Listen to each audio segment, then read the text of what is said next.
자, 이 파트부터는 이제 109페이지가 됩니다. 정리해 볼게요. 자, 극적장치의 효과 이렇게 나와 있어요. 이 작품에서는 촌장, 그 다음에 파수꾼, 가, 나, 다가 대표적으로 등장을 하고요. 이제 플러스 알파로 운반인, 그리고 전체적인 내용을 해설해주는 해설자가 나타나게 됩니다. 흥미진진한 건 무엇이냐 하면 이 촌장, 운반인, 해설자는 모두 한 사람이라는 이야기예요. 전체적으로 1인 2역의 인물이 나타난다라는 게 보이고요. 선생님 지금 그럼 운반인은 촌장 아닌 거 아니에요? 운반인은 그냥 말만 언급하는 사람이라서 촌장이라고 볼 수도 있겠습니다. 해설자가 촌장이 되어 등장함으로써 관객의 몰입을 강요하고 연극이 무대 위에서 벌어지는 사건임을 강조하여 관객이 무대 위의 사건과 인물의 거리감을 느끼게 한다. 이런 효과가 있다는 얘기예요. 우리가 전체 극의 내용을 다 포함한 게 아니다가 보니까 여기 실려있는 내용에서만 이렇게 정리를 한다라고 보시면 될 것 같아요. 자, 그러면 효과 우리 뭘 외워줘야 하냐? 밑줄 칠게요. 관객의 몰입을 방해하고 연극이 무대 위에서 벌어지는 사건임을 강조. 분명히 이제 이게 연극이에요 말해주는 해설자가 있었죠? 그 사람이 다시 촌장이 돼서 등장하니까 우리는 이게 연극임을 인지하고 있다. 이렇게 생각을 하면 될 것 같아요. 자, 그래서 거리감을 가지고 극을 바라볼 수 있기 때문에 주제의식을 좀 더 잘 느끼게 된다. 이렇게 정리하면 되겠습니다. 그리고 앞에서 우리 촌장님이 달을 찾아왔습니다. 촌장님이 달을 찾아와서요. 이제 뭐라고 얘기를 했었냐면 이 편지 네가 보낸 거니? 나를 이곳에 오도록 해서 고맙다 라고 했었거든요. 근데 그 고마움이 진짜 고마움이었어요? 가짜 고마움이었어요? 오케이, 가짜 고마움이었다 이거예요. 자, 그렇다가 보니까 우리는 그 진심이 아닌 것을 어디서 알 수 있다? 여기서, 외양에서 알 수가 있다 이겁니다. 자, 검은 옷차림을 보아하니 속내가 먼 걸 알 수가 있다라는 것이고요. 자, 태도도 어때요? 태도는 그 검은 속내와 다르게 착한 척을 하고 있다를 파악하셔야 됩니다. 이해심이 많아 보이는 얼굴과 정중한 태도, 낮고 부드러운 음성. 그러면 되게 좋은 사람 같아 보이죠? 하지만 그렇지 않다. 그래서 표리부동, 겉과 속이 부동, 같지 않은 모습을 기억하셔야 되겠습니다. 그러면 이 표리부동이라는 한자는 형광펜 치고요. 암기해 주셔야 되는 거예요. 알겠어요?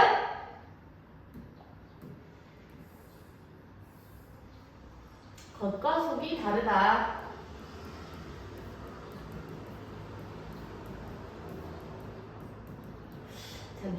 선생님은 보자. 이거 펜을 좀 바꿀 수가 있는데 어디서 바꾸는지 까먹었어요. 선생님은 이것보다 약간 붓펜처럼 된 게 더 좋거든. 어디서 바꾸지? 기억이 안 납니다.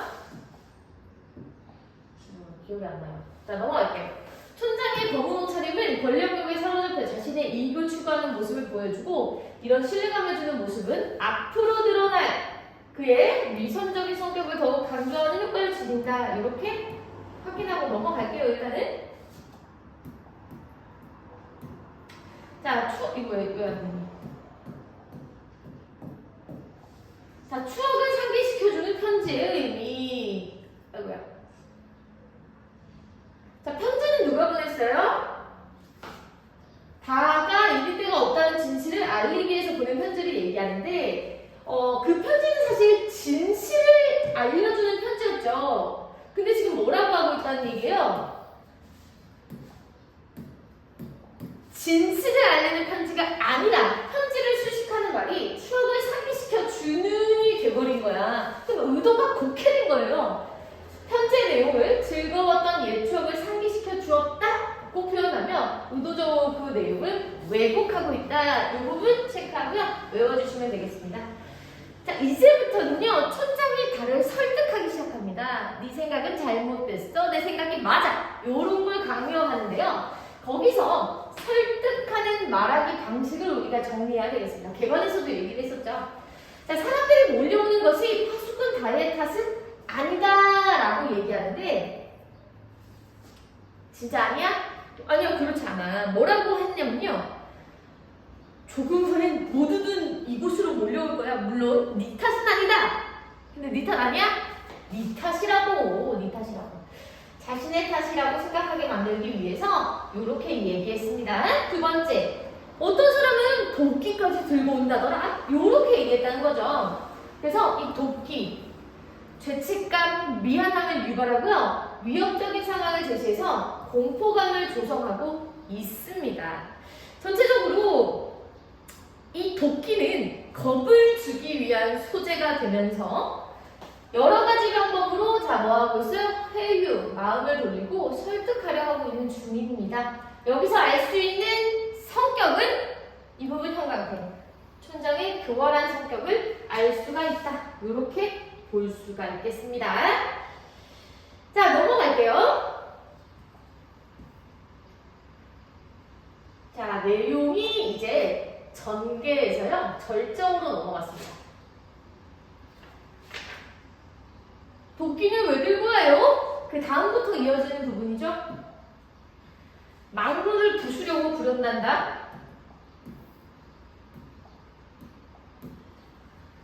이리 때는 없고 힘 구른 뿐. 그것이 진 구호처럼 외쳐지고 있어. 그 성난 사람들만 오지 않는다면 난 너하고 딸기라도 따고 가고 싶다. 난 어디에 딸기가 많은지 알고 있거든. 이리 때를 주의하라는 팻말 밑엔 의뢰 잘 익은 딸기가 가득하단다. 이렇게 얘기를 해요. 일단 도끼를 왜 들고 오냐에 대한 어떤 답변을 하고 있는데요. 자, 이리 때는 없고 힘 구른 뿐. 이 부분 밑줄 칠게요. 선생님도 밑줄 똑같이 칠게. 자, 이게 뭐라고? 이게 진실입니다. 이게 진실. 그것이 구호처럼 외쳐지고 있어. 그 선한 사람들만 오지 않는다면 난 너하고 딸기라도 따고 따라가고 싶다. 이렇게 얘기하고 있어요. 자, 그러면 오지 않는다면 자, 뭐 하겠다? 난 너하고 딸기라도 따라가고 싶다. 라고 얘기하고 있죠. 그러니까 자습서에서는 진실을 말하지 않는다면 이익을 제공하겠다고 얘기하고 있는 것이고요. 일단 또 플러스 알파로 어떻게 출제가 되냐면 친밀감을 유발하여 회유하는 말하기 방식이다. 요렇게도 전개를 할 수가 있겠습니다. 이 작품 자체가 뭐 다른 출판사에서도 굉장히 많이 출제된 것이기 때문에 요런 설명, 그 다음 요런 설명도 이제 부가적으로 들어갈 수 있다는 얘기예요. 난 어디에 딸기가 많은지 알고 있거든. 이리 때를 주의하라는 팻말 밑엔 의뢰 잘 익은 딸기가 가득하단다. 자, 그러면 뭐예요? 이 팻말, 이리 때를 주의하라는 팻말은 뭐였어요? 거짓이죠. 그지? 거짓의 이면에 뭐가 있다? 오케이, 딸기요. 이익이 있다. 진실이 존재한다. 그럼 여기서의 딸기를 진실로 받아들여 줄 수도 있는 것이고요. 이건 문맥적인 의미고, 또 여기 이런 이리들을 주의하라는 팻말 거짓이지? 그것을 네가 알고 그냥 이해하고 넘어간다면 거기에 숨겨진 진실의 왜곡과 은폐를 얻을 수 있는 이 부정한 이익도 있으니까 그거 고려해 볼래? 이렇게 얘기하고 있다라고 볼 수가 있겠습니다. 그래서요, 딸기는 독재 권력의 이익이나 특권, 독재 권력의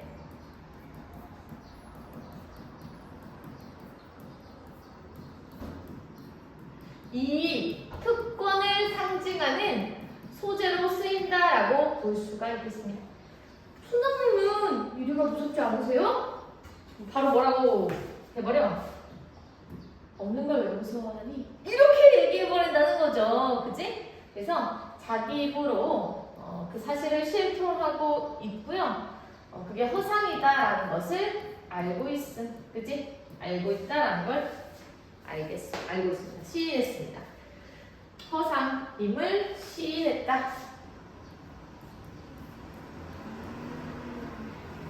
촌장님도 아시는군요? 나는 알고 있지. 자, 전개 부분 끝났습니다. 아셨으면서 왜 숨기셨죠?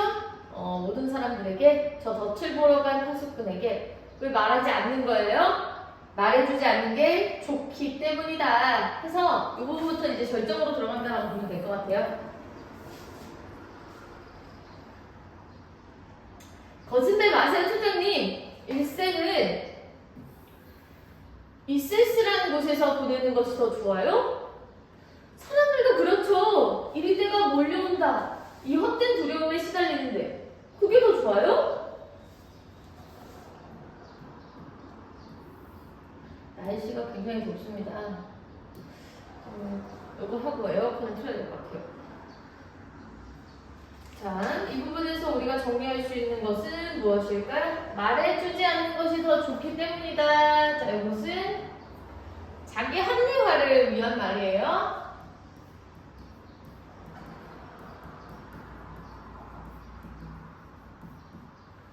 자, 거짓말 마세요. 여기서는 뭘 알 수가 있는 거예요?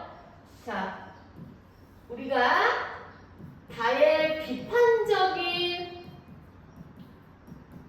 태도를 우리가 짚어봐야 되는데 어떤 부분에 대해서 비판하고 있느냐 이거예요. 즉, 개인의 자유를 억압하고 공포감을 조성하는 어떤 현실에 대한 비판이면서 같은 말로 두려움을 유발하여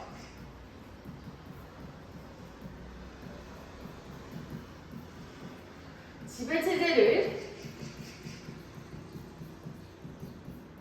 유지하는 현실에 대해서 비판하고 있다. 자, 비슷한 맥락입니다. 개인의 자유를 억압하고 공포감을 조성하는 현실에 대한 비판이면서 두려움을 유발하여 지배체제를 유지하는 현실에 대한 비판. 같은 맥락이면서 이제 학교에서 어떻게 설명을 해주는지, 학습지에서 어떻게 설명을 해주는지를 추구하시면 되겠습니다. 얘야, 이리 때는 처음부터 없었다. 없는 거 좀 두려워한다는 것이 뭐가 그렇게 나쁘다는 거냐. 합리화하고 있죠? 그죠? 합리화하고 합리화의 어떤 구체적인 내용이 나타납니다. 얘야, 뭐가 그렇게 나쁘다는 거냐? 자, 그래서 이렇게 진실을 은폐한 행위를 정당화한다. 이 행위를 정당화한다. 이런 말로도 이제 바꿔서 나올 수가 있기 때문에 체크를 해주시면 될 것 같아요. 자, 지금까지 단 한 사람도 이 얘기 물리지 않았다. 마을은 늘 안전했어. 그리고 사람들은 이리때가 대항하기 위해서 단결했다.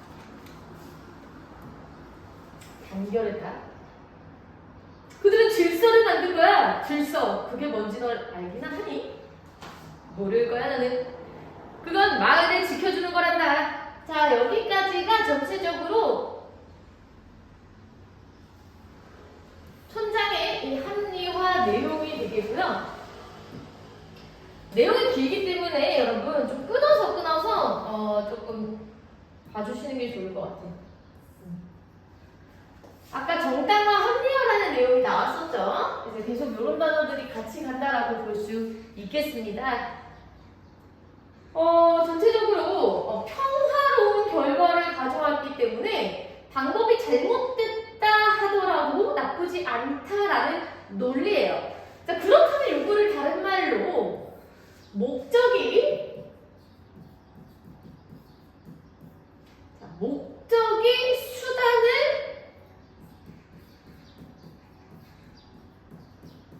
수단을 정당화하고 있다 이렇게 볼 수가 있겠고요. 관련된 그 속담도 있어. 뭐로 가도 이제 서울만 가면 된다.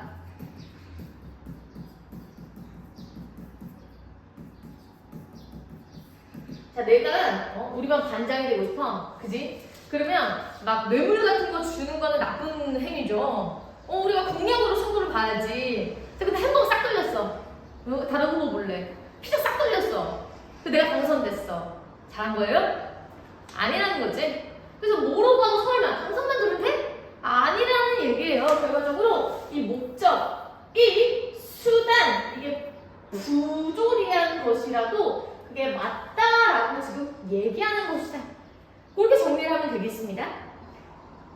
자, 물론 저 춘직한 파수꾼에겐 미안해.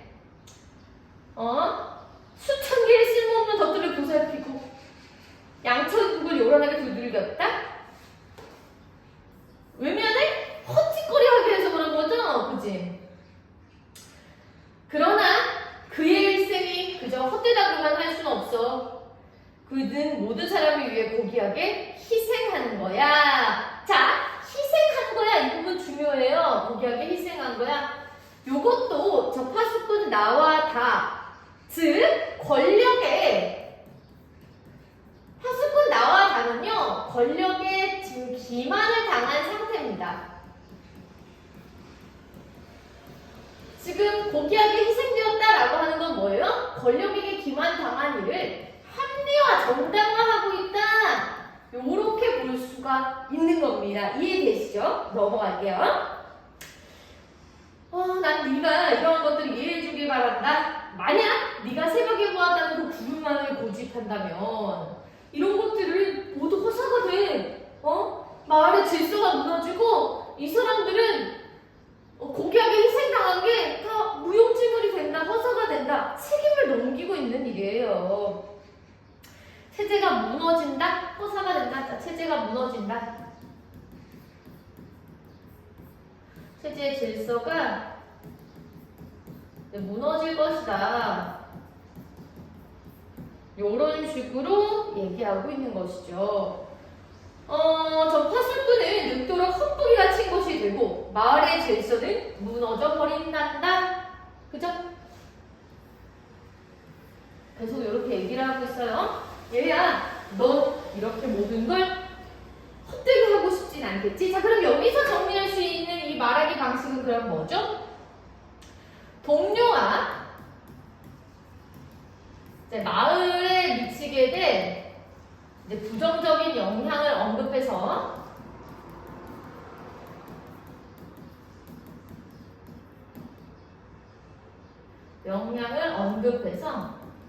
지금 달을 회유하고 있다. 이렇게 정리를 할 수가 있겠습니다. 이해되시죠? 왜 제가 헛된 짓을 해요? 제가 본 흰 구름은 아름답고 평화로웠어요. 저는 그걸 보여주려는 겁니다. 이제 곧 마을 사람들이 온다죠? 잘 됐어요. 저는 망루에 올라가서 외치겠어요. 자, 여기까지는 진실을 알리겠다는 의지가 아직은 확고하다라고 볼 수가 있겠고요.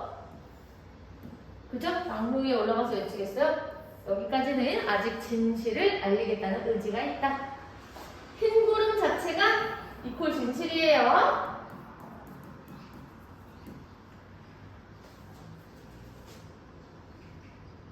뭐라고? 넘어갈게요. 여러분 어휘도 꼭 읽어보셔야 됩니다. 이 부분 다.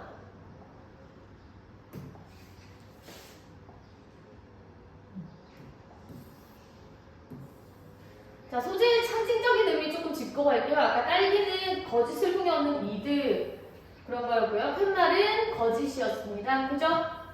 촌장과 파수꾼 다 같이 외적 갈등을 하고 있어요. 말싸움하고 있다는 거죠. 진실을 이제 밝히고자 하고 얘는 밝히지 못하고자 하는 것들이 보여요. 자, 말하기 방식 첫 번째, 대가로 회유하려고 했다. 또 말하지 않는 것이 좋다. 왜 그래요?